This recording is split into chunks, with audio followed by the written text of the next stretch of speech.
on, though. Maybe I'll get back someday. Anthropological question. That's okay. I was curious about, when do evolutionists say that humans or any other like type of species took on self-consciousness and like sentience and stuff like that? Okay. And how that came to pass? How that came about? How they say it came. It depends upon who you ask the question. Okay, the question is, how did they take on self-consciousness? It depends upon who you ask, okay? If you ask the Roman Catholic Church, who believes in evolution to some extent, what they'll tell you is that at some point in time, God designated two ape-like creatures and made them human, okay? That God just picked two individuals and made them human. Okay, that's one answer.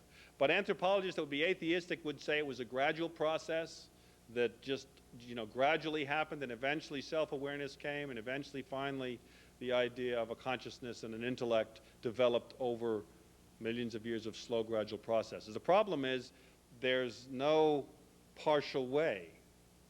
You see, either you're human or you're not. And this is where evolution and the Bible begins to come into direct conflict, because when Darwin wrote in 1859, Darwin wrote about evolution. The people that took Darwin's writings then would take Darwin's writings and interpret them based upon humankind. And what they did is they looked at the peoples of the world and said, oh yeah, well, if we're descended from the ape, then the different groups of people, different racial groups, what they called racial groups, are different distances from the ape. So they said, okay, well, let's begin. White Europeans write in the books, we put ourselves on top, right? Yeah, sure, of course. Makes sense. Then the Chinese, the yellow peoples, they're reasonably civilized, And then the brown peoples, then the black peoples, and the Aboriginal peoples. So they would go to Tasmania and shoot the Aborigines in cold blood and boil out the skulls and send them back to European museums as artifacts of evolution. That happened, okay? So they ranked the peoples according to that. That's why we could get to slavery. That's how we justified slavery. Further, closer to the ape. Therefore, they couldn't be enslaved by the higher level people. Hitler would take that to a new level in Germany. The concept of a superior Aryan race. The Bible's very clear.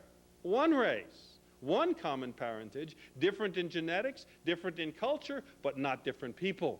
All people are the same. There's two very different conflicting things here. If the Church of Christ would get that issue right in this country, we could change this culture. Because my city suffers greatly from racial tensions that are purely cultural differences. Nothing to do with the color of the skin, has to do with different cultures residing in the same place. If we could figure out how we could culturally get along, we'd be fine. But we can't get past that issue of skin color.